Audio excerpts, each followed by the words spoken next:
Er zat een tijger in de tank, maar een ezel aan het stuur. En zo'n combinatie betaal je meestal duur. Er zat een tijger in de tank, maar een ezel aan het stuur. Het is wel een sensatie, maar meestal ben je zuur.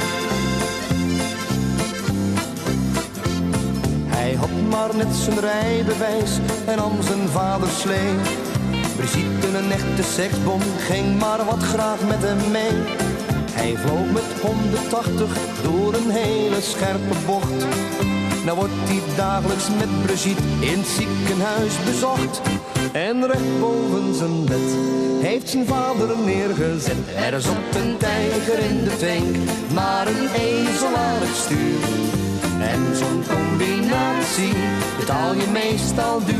Er zat een tijger in de tank, maar een ezel aan het stuur. Het is wel een sensatie, maar meestal ben je zuur. Hij was een jonge zakenman en had altijd veel haast.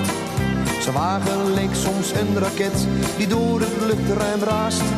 Hij naderde een overweg en dacht, dat haal ik wel.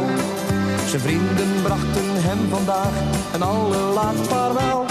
En een van hen die zei, hij wou niet luisteren naar mij. Er zat een tijger in de tank, maar een ezel aan het stuur. En zo'n combinatie betaal je meestal duur. Er zat een tijger in de tank, maar een ezel aan het stuur. Het is wel een sensatie, maar meestal ben je zuur.